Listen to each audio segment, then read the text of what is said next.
Boa noite, queridos. Graça e paz.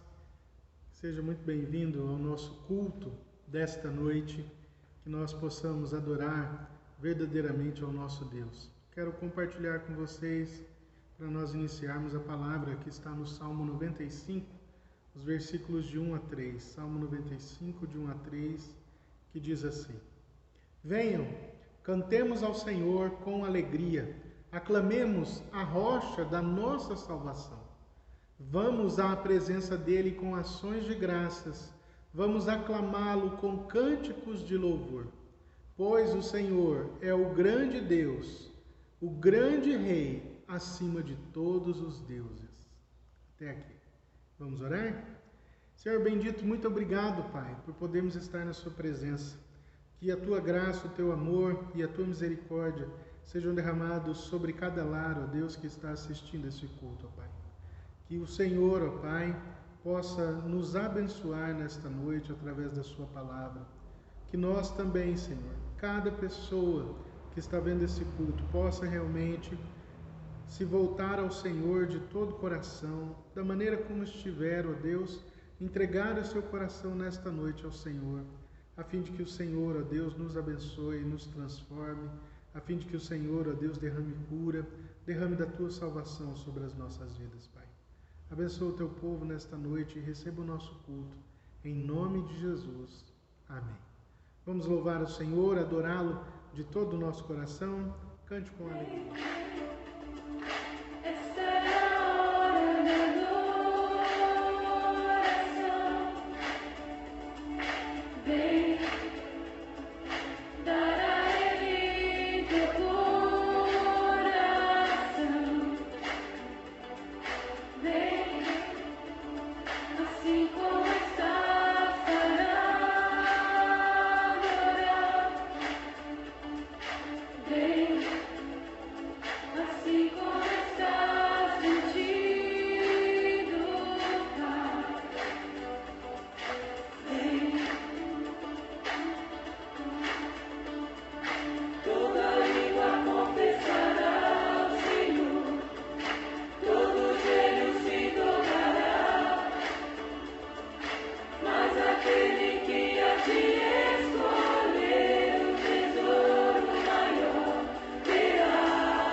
Amém. Graças a Deus, que nós possamos adorar ao nosso Deus de todo o nosso coração, da maneira como nós estivermos neste dia.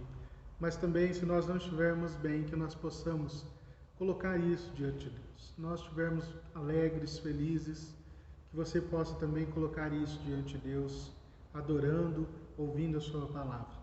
Vamos orar? Deus, muito obrigado, Pai.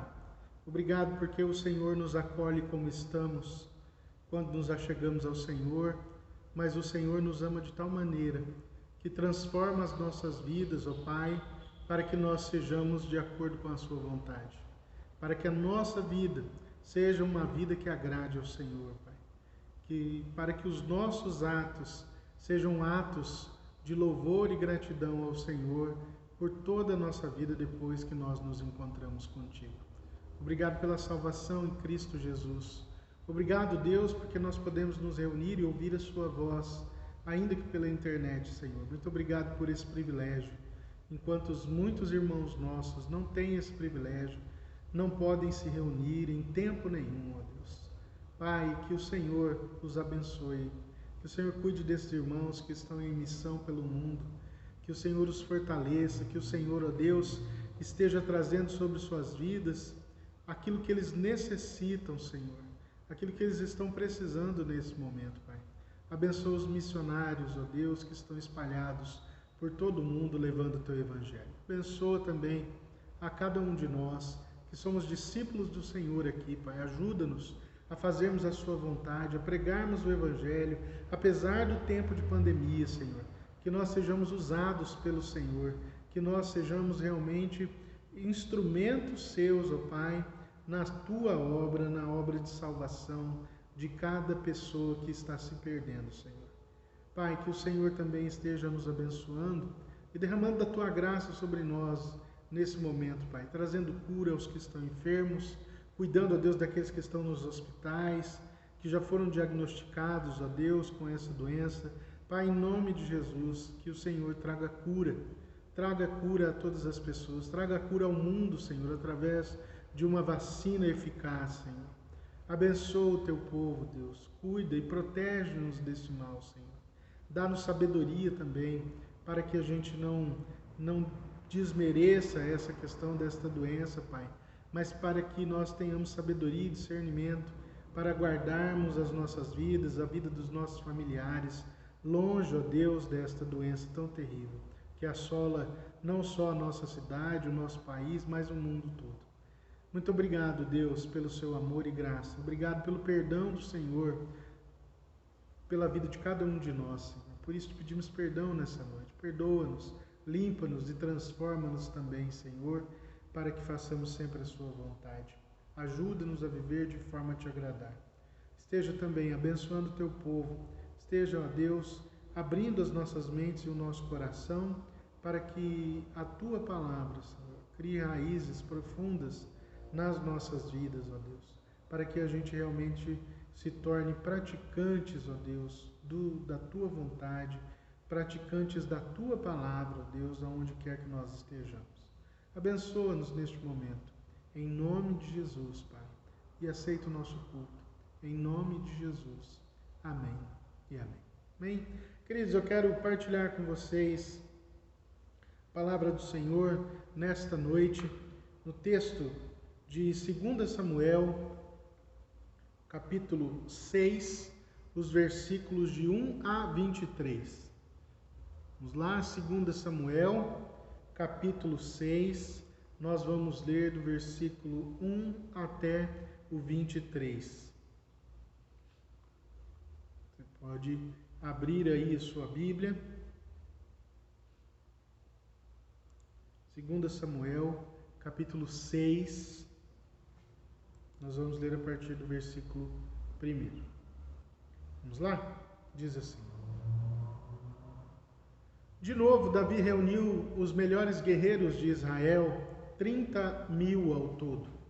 Ele e todos os que o acompanhavam partiram para Baalim, em Judá, para buscar a arca de Deus, arca sobre a qual é invocado o nome do Senhor dos Exércitos, entronizado entre os querubins acima dela.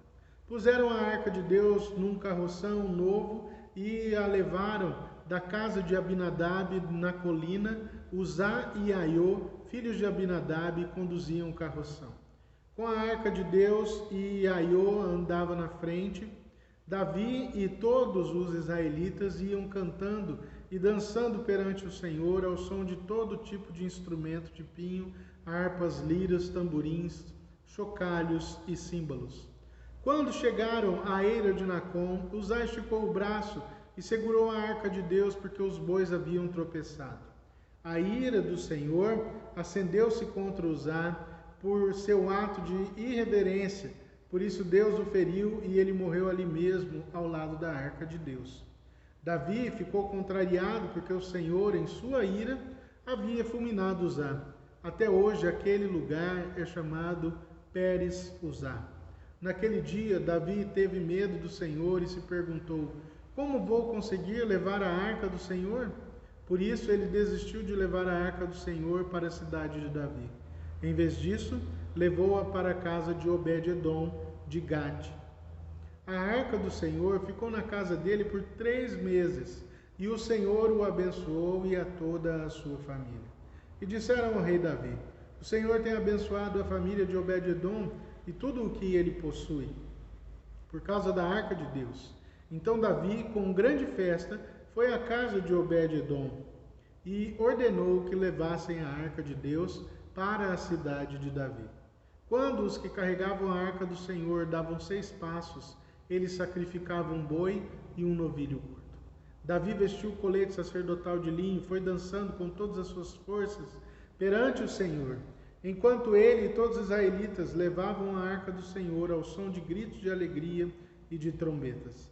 Aconteceu que, entrando a arca do Senhor na cidade de Davi, Mical, filha de Saul, observava de uma janela, e ao ver o rei Davi dançando e comemorando perante o Senhor, ela o desprezou em seu coração. Eles trouxeram a arca do Senhor e a colocaram na tenda que Davi lhe havia preparado. E Davi ofereceu holocaustos e sacrifícios de comunhão perante o Senhor. Após oferecer os holocaustos e os sacrifícios de comunhão, ele abençoou o povo em nome do Senhor dos Exércitos. E deu um pão, um bolo de tâmaras e um bolo de uvas passas a cada homem e a cada mulher israelita. Então todo o povo partiu, para cada um para a sua casa. Voltando Davi para a casa para abençoar sua família, Mical, filha de Saul, saiu ao seu encontro e lhe disse: como o rei de Israel se destacou hoje, tirando o manto na frente das escravas de seus servos, como um homem vulgar. Mas Davi disse a Mical: foi perante o Senhor que eu dancei, perante aquele que me escolheu em lugar de seu pai ou de qualquer outro da família dele, quando me designou soberano sobre o povo do Senhor, sobre Israel, perante o Senhor celebrarei. E me rebaixarei ainda mais, e me humilharei aos meus próprios olhos, mas serei honrado por essas escravas que você mencionou. E até o dia da sua morte, Mical, filha de Saul, jamais teve filhos. Certo? Até aqui, esse é o nosso texto dessa noite.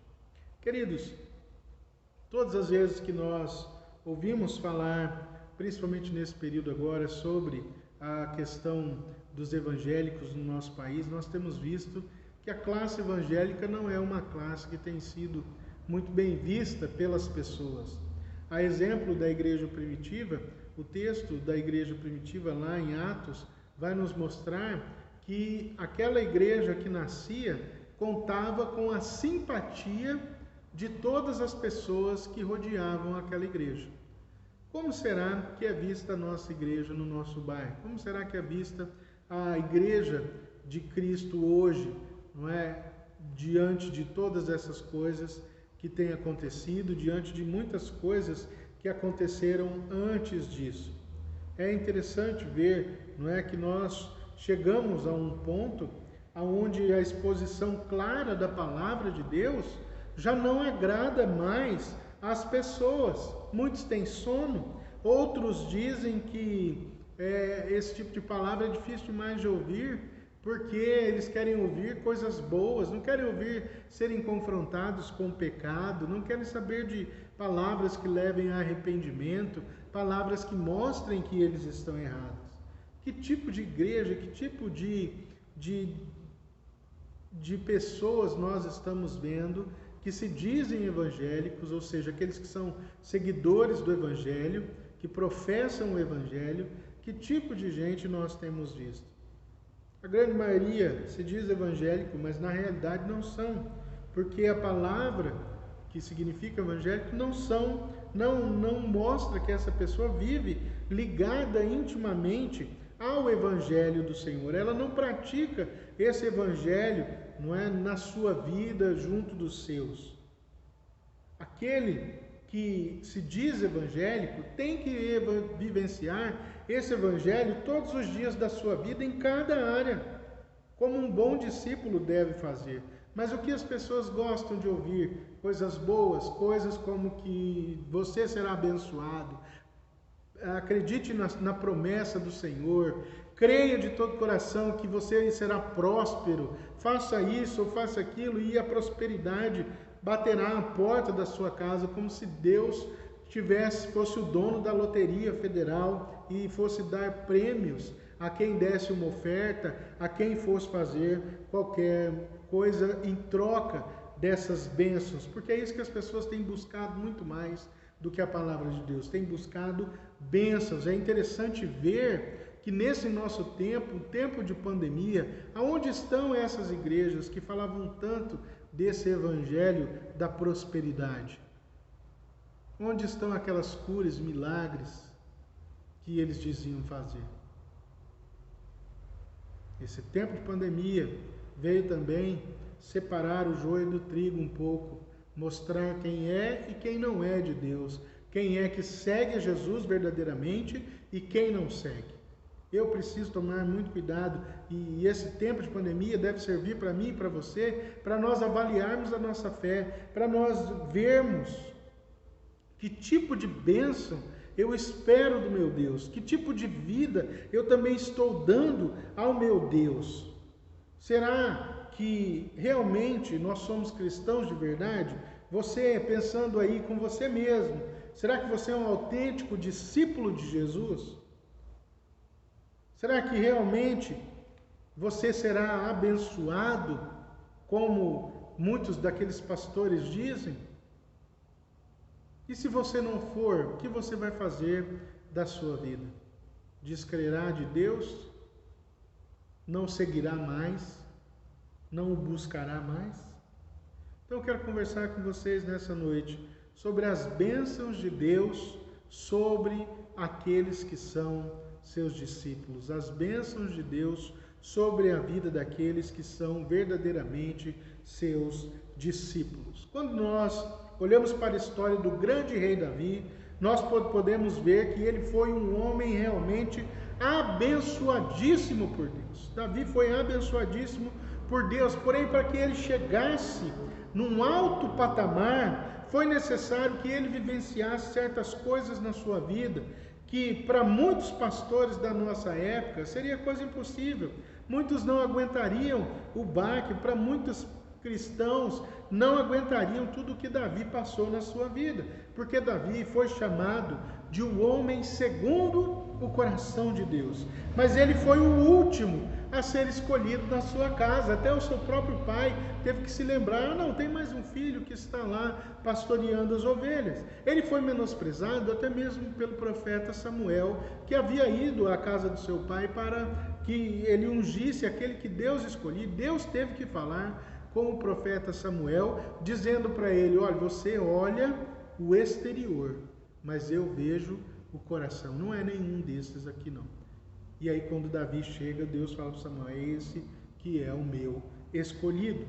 E aí quando ele chega até o rei Saul, né, o seu exército, onde os seus irmãos serviam novamente, foi menosprezado de novo. Ninguém bota fé em Davi, mas ele vai lá e faz o que? Mata o gigante, abandona a armadura do rei Saul, que Saul havia dado para ele. Ele abandona aquela armadura e vai apenas com as suas pedras e a sua estilingue nas mãos, não é? E ali ele vai e mata aquele gigante com uma pedrada.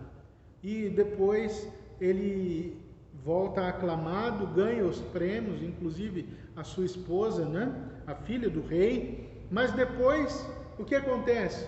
O rei é tomado por um demônio que atormenta a sua vida, e ele quase morre, Davi quase morre, porque o rei Saul joga uma lança sobre Davi, e ele quase morre com essa lança tirada pelo rei.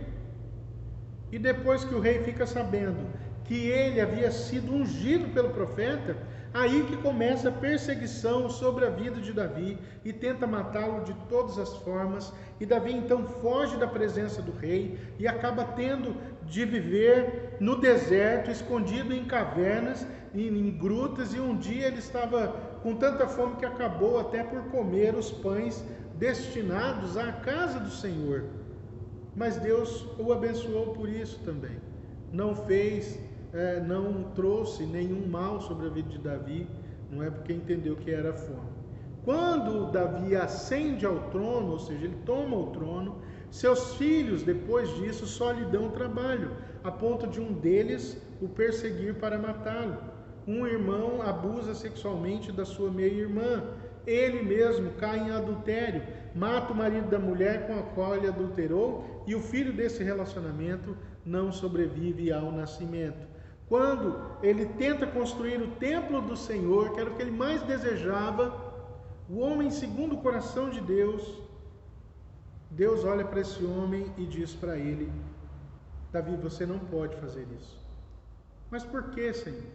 Porque as suas mãos estão muito cheias de sangue das batalhas que eu mesmo disse para você pelejar. Então ele não pôde construir o templo para o seu Deus, o Deus ao qual ele amava de forma poderosa, de forma grandiosa. Ele não pôde construir esse templo que ele desejava tanto. Ainda assim, apesar de todas essas lutas, Davi foi chamado do homem segundo o coração de Deus. Davi não era um homem perfeito, mas ele era um homem que realmente amava a Deus de todo o seu coração, que sabia que não era perfeito e por isso ele precisava da graça de Deus dia após dia na sua vida. E Davi o temia profundamente. Ele era um verdadeiro discípulo de Deus. Ele falava com Deus e Deus respondia a ele diretamente, ou até mesmo usando os profetas para falar a Davi. A vida desse homem era uma vida que ia totalmente contra o que se é pregado por aí nos nossos tempos, e vai totalmente contra a fala desses pregadores do nosso tempo e desse tempo em que nós vivemos, onde as pessoas só esperam bênção, bênção e bênção. E nesse tempo em que nós estamos vivendo, nesse tempo de pandemia, nós estamos sendo chamados a mostrarmos se nós somos verdadeiros adoradores ou não, se nós realmente somos verdadeiros discípulos do Senhor, longe da igreja, não podendo nos reunir, nos ajuntarmos para o culto, para celebrarmos ao nosso Deus. É nesse momento em que nossa fé está sendo testada e está mostrando aquilo que eu realmente buscava antes dessa parada toda. O texto que nós lemos nessa noite, nós aqui encontramos Davi tentando trazer a Arca da Aliança para Jerusalém. Ele faz uma imensa festa, se veste com colete sacerdotal, faz uma carroça nova, coloca bois ali novos, lindos, bonitos, e vai buscar a arca, não é, que representava em primeiro lugar a presença de Deus. Aquela arca representava a presença de Deus, porque foi assim que Deus manda fazer quando ele ordena a construção do tabernáculo. Ele passa tanto material como aquilo que deveria ser usado, mas também ele passa as dimensões de cada peça e ainda diz a maneira como as coisas deveriam ser confeccionadas. E ele também dá ordens coordenadas para a confecção da arca. Ele diz assim: faça uma arca de madeira de acácia com 1,10 m de comprimento, 70 centímetros de largura e 70 centímetros de altura. Revista de ouro puro por dentro e por fora. E faça uma moldura de ouro ao seu redor. Manda fundir 4 argolas de ouro para ela e prenda-as em seus 4 pés, com 2 argolas de um lado e 2 do outro. Depois faça varas de madeira de acácia, revista-as de ouro e coloquem-as nas argolas laterais da arca para que possa ser carregado. As varas permanecerão nas argolas da arca, não deverão ser retiradas. Então coloque dentro da arca as tábuas da aliança que lhe darei. Êxodo 25, 10 a 16, quando fala, as ordens são passadas a Moisés. Quando Moisés, então, manda confeccionar a arca de Deus, Deus fala para ele que sobre a tampa da arca ele falaria a Moisés. Então a arca simbolizava também o governo de Deus, a presença de Deus, mas o governo de Deus, porque até a instituição dos reis, quem governava e dava as ordens era o próprio Deus através dos profetas. A arca também simboliza as bênçãos de Deus sobre o seu povo, porque Deus estava ali presente entre eles. Por isso, depois de conquistar Jerusalém, Davi diz: vamos buscar a arca na terra de Judá. Vamos lá. Quando eles chegam lá, pegam a arca, colocam-na sobre o carro de bois e começam a voltar. E quando eles estão voltando, os bois tropeçam e a arca começa a virar para cair da carroça. E um homem chamado Uzá, ao ver a arca caindo num ato totalmente intuitivo, que é aquele que a gente tem, não é, de quando as coisas vão cair, a gente tenta segurar de qualquer forma. Às vezes alguns colocam até o pé para tentar segurar, e quando ele vê aquela arca caindo, ele tenta segurá-la, e ao tocar na arca, ele morre imediatamente, porque Deus ficou irado. O que nós aprendemos sobre isso, irmãos? O que isso quer nos dizer? Isso aqui nos mostra que para receber as bênçãos de Deus, é necessário conhecê-lo profundamente, e não somente por emoção. Eu não posso andar com Deus somente por emoção. Eu preciso conhecê-lo de forma profunda. Davi ficou tão feliz em buscar a arca da aliança, que fez uma festa imensa, com o exército, com música, com dança, mas ele não atentou para os ritos corretos para poder transportar a arca como Deus desejava e já havia ordenado no passado. Essa desatenção de Davi custou o seu tempo de viagem, custou também a vida de Uzá, que também não conhecia o modo correto de transporte e acabou morrendo. É claro que muito provavelmente nós, no lugar de Uzá, também morreríamos, pois ele agiu do modo intuitivo, tentando segurar a arca. Mas Deus exige então dos seus um conhecimento ao seu respeito, das coisas que Ele deseja e ordena para as nossas vidas e para podermos nos relacionar com Ele. A morte de Uzá foi um aviso de Deus a Davi de que ele estava fazendo as coisas do modo errado, buscando coisas com o intuito errado. Então, nas nossas vidas com Deus, nós não podemos fazer as coisas de forma relaxada, não podemos barganhar com Deus, querendo ser abençoados por Ele, sem termos uma vida com Ele, uma vida entregue de forma real, sem conhecê-lo verdadeiramente. Se você deseja usufruir das bênçãos de Deus, que são promessas para os seus filhos, você tem que se entregar a Ele em primeiro lugar e aceitar a Jesus como seu Senhor e Salvador e viver. Jesus vai nos dizer: olha, vocês serão meus amigos se obedecerem os meus mandamentos. Existem várias passagens que nos mostram isso, como por exemplo Salmo 15, no versículo 1, que faz uma pergunta: quem poderá habitar no teu santuário? Quem poderá morar no seu santo monte? Somente aqueles que conhecem a Deus e vivem pelos seus preceitos. Quem pode ser chamado de filho de Deus novamente? Não é uma máxima, todo mundo é filho de Deus. Será que todo mundo é filho de Deus, segundo a palavra? A palavra nos diz o seguinte: porque todos os que são guiados pelo Espírito de Deus são filhos de Deus. Romanos 8, 14. Vejam como é grande o amor do Pai, que o amor que o Pai nos concedeu, que fôssemos chamados filhos de Deus, o que de fato somos. Por isso o mundo não nos conhece, porque não o conheceu. 1 João, capítulo 3, o versículo 1. Agora, porém, tendo chegado à fé, já não estamos mais sob o controle do tutor. Todos vocês são filhos de Deus, mediante a fé em Cristo Jesus, pois os que em Cristo foram batizados, de Cristo se revestiram. Gálatas 3, os versículos 25 e 26. As bênçãos especiais de Deus, elas são reservadas para aqueles que o amam de verdade e fazem de tudo para que a vida deles agrade a Deus. Muito diferente do que é pregado, muito diferente do que muitas pessoas têm buscado para as suas vidas. Muitas pessoas têm buscado somente as bênçãos de Deus.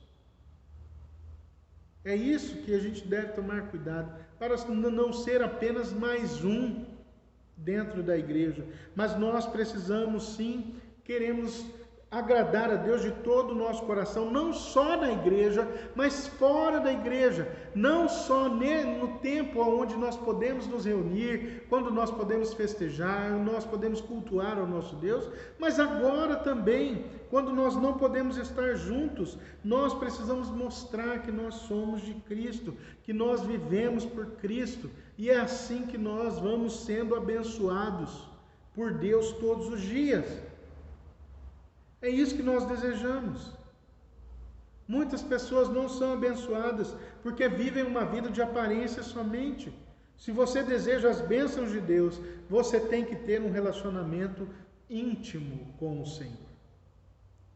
Nessa história de Davi também, nós aprendemos que se nós andarmos conforme andar a vontade de Deus, e com toda certeza Ele nos abençoará. Com toda certeza Ele nos abençoará.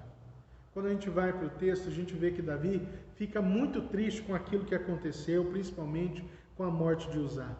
Não é? Por isso Davi leva a arca para a casa de Obed-edom. Segundo os comentários bíblicos, Obed-edom era um levita, e um levita era um homem descendente da tribo de Benjamim, que na partilha da terra de Canaã, para as 12 tribos, ficaram sem terra, mas assumiram os trabalhos na casa do Senhor. Os levitas eram homens consagrados a Deus para servi-lo no templo. Então Obed-edom sabia muito bem como manusear a arca da aliança, por isso a arca fica 3 meses lá na sua casa, e ele não foi destruído, ninguém da sua casa foi destruído, mas ao invés da destruição, ele foi abençoado, tanto ele como a sua família. É isso que diz lá o versículo 11, pega o versículo 11 novamente aqui, não é? A arca do Senhor ficou na casa dele por 3 meses, e o Senhor o abençoou, e a toda a sua família. Então alguém vai dizer ao rei Davi o que estava acontecendo lá na casa de Obed-edom, e ele decide buscar a arca novamente. Mais uma vez Davi faz uma grande festa, e com certeza deve ter feito uma busca lá nos manuscritos antigos, conversado com o pessoal do templo, né? E visto o modo certo de se carregar a arca, ou mesmo Obed-edom pode ter lhe ensinado. E em vez do carro de boi, ele agora faz conforme a vontade de Deus e coloca os levitas para carregar a arca através daquelas argolas com as varas revestidas de ouro, e conforme eles andavam, a cada 6 passos, Davi sacrificava um boi e um novilho gordo. O sacrifício de Davi talvez tenha sido um sinal de gratidão e intercessão. Gratidão porque o cortejo tinha começado com a bênção de Deus, e intercessão para que ele continuasse assim até a chegada em Jerusalém, no tabernáculo que havia sido construído. E quando a arca chega em Jerusalém, tudo se torna festa.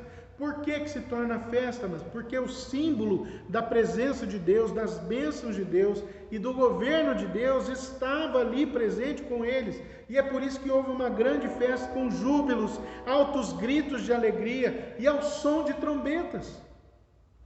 Quando se faz a vontade de Deus, certamente nós colheremos as bênçãos de Deus, porque a palavra nos garante que aquilo que nós plantamos, será isto que nós colheremos. Se andarmos longe do Senhor, não podemos esperar bênçãos. Se fizermos somente o que não agrada a Deus, com toda certeza Ele não estará ao nosso lado.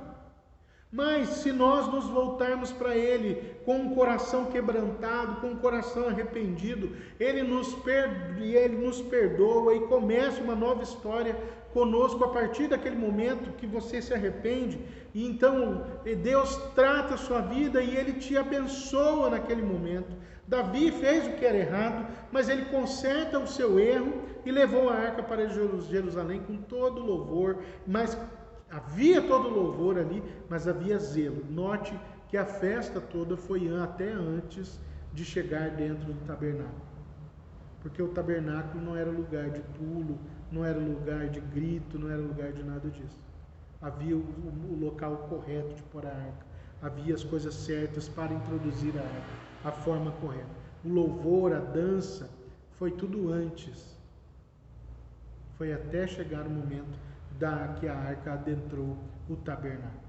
Não é? Então ali a arca volta para Jerusalém, não é? Mas ela foi com todo o louvor e com o zelo que deveria ter.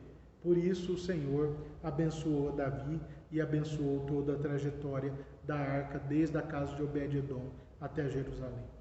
Nós não podemos dizer que nós amamos a Deus da boca para fora. Nós precisamos realmente mostrar com as nossas vidas que nós amamos a Deus, mostrar através dos nossos atos e nos esforçarmos para parecer com Cristo cada dia mais.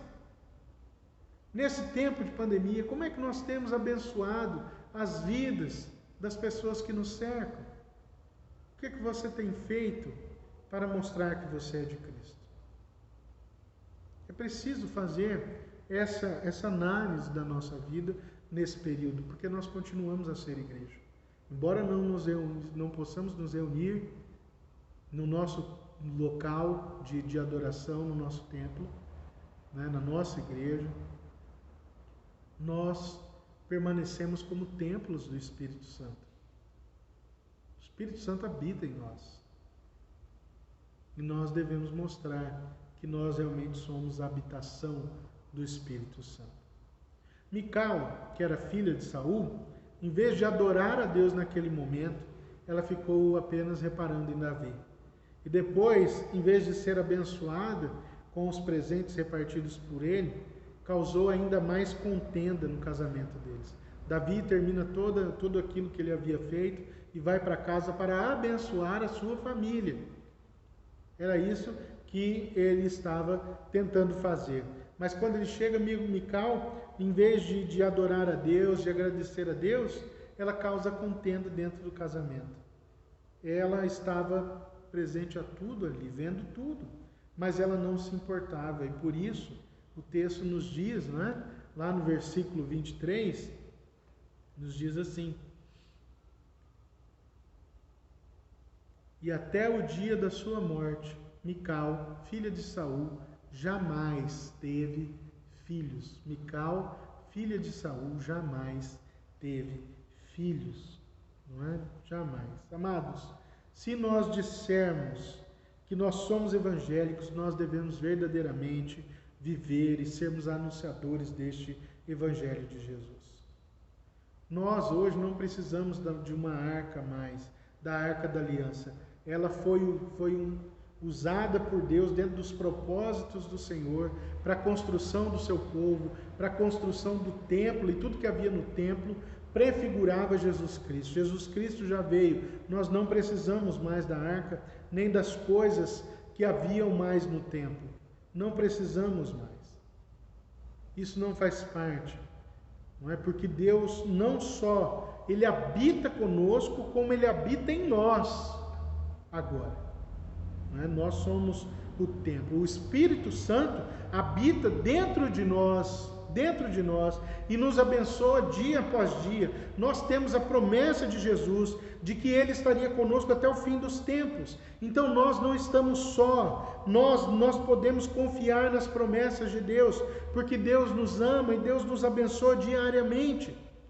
Talvez não como esses pastores enganadores muitas vezes colocam hoje em dia, mas porque para eles, bênção é sinônimo de dinheiro, mas nós somos abençoados nas coisas que fazemos, na nossa família, no nosso trabalho, na escola. Nós não passamos fome, nós sempre temos o necessário para nós vivermos, nós temos saúde, e quando estamos doentes, Deus derrama da sua bênção e nos restaura a saúde, ou se não restaura, porque faz parte do plano dele, ele nos ampara na nossa dor.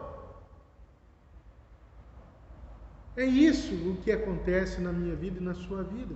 Nós precisamos sempre buscar a Deus, buscar as bênçãos de Deus, sim.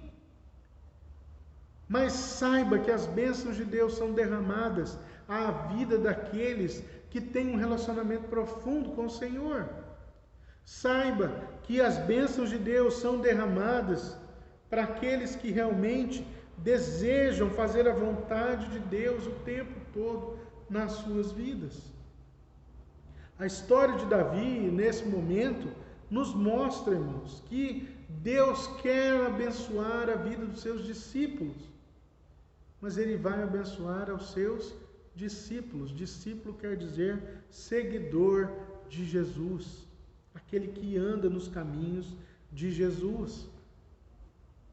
Então, mesmo em tempos de pandemia, que nós possamos realmente adorar ao nosso Deus, buscar ao nosso Deus. Não desperdice a pandemia buscando outras coisas, mas use a pandemia para conhecer mais a Deus, para buscar mais ao Senhor, para entender como é a palavra dEle, o que Ele requer de cada um de nós, para até mesmo buscar o acolhimento em Deus, para você buscar a bênção do Senhor, trazendo paz ao seu coração, muitas vezes atribulado, para buscar ao Senhor através da sua palavra, para que Deus derrame da sua graça sobre sua vida, transformando o seu coração, transformando a sua família, transformando relacionamentos quebrados.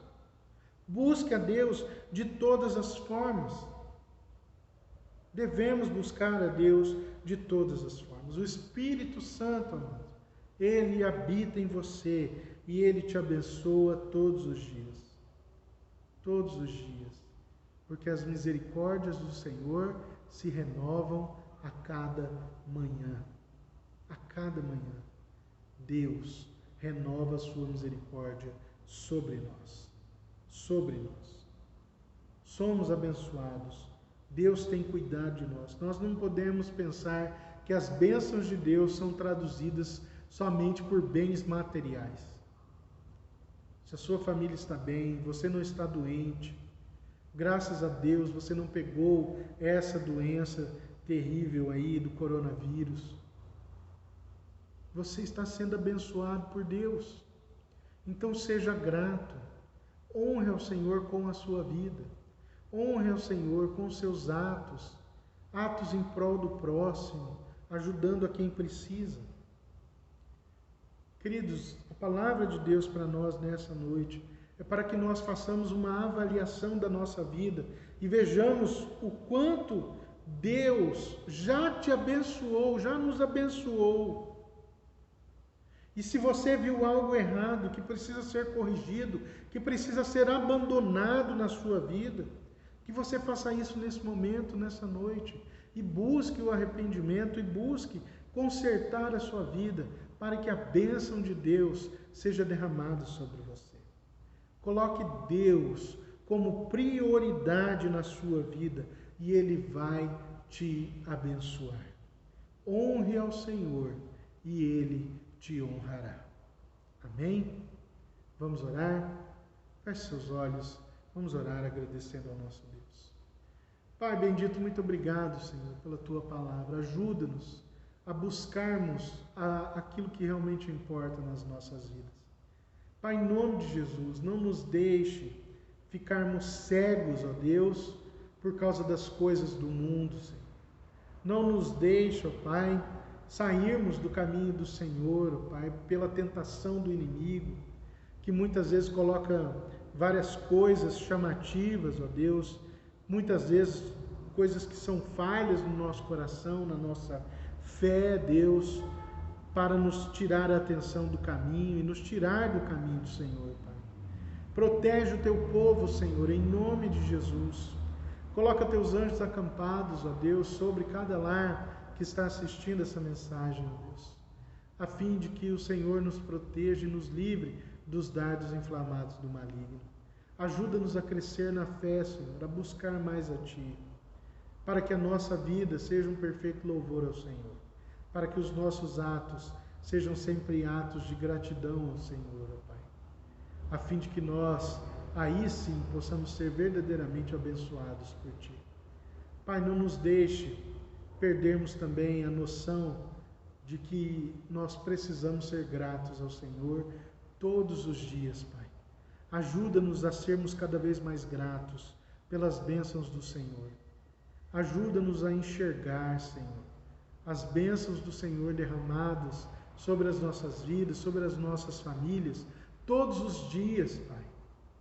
Por mais difícil que esteja a situação, por mais preocupante e caótica que esteja a situação, não nos deixe perder o foco daquilo que é importante e estritamente necessário para a nossa vida, que é o Senhor. Mas abençoa o teu povo a manter os olhos fixos no Senhor, ainda que nesse tempo de pandemia, Senhor. Abençoa o teu povo, Senhor. Cuide de cada um. É isso que eu te peço, Pai. É isso que nós desejamos do Senhor. Que a tua bênção recaia sobre cada um de nós. Em nome de Jesus. Amém e amém. Amém? E agora, irmãos, que a graça do nosso Senhor e Salvador Jesus Cristo, que o infinito amor de Deus Pai e que a misericórdia, a consolação, o poder e a unção do Espírito Santo sejam derramados sobre sua vida, não somente hoje, mas para todos sempre. Amém e amém. Certo, irmãos? Tenha uma semana abençoadíssima. Busque a Deus verdadeiramente. Não desperdice seu tempo, mas busque a Deus cada vez mais. Que Deus te abençoe grandemente nessa semana.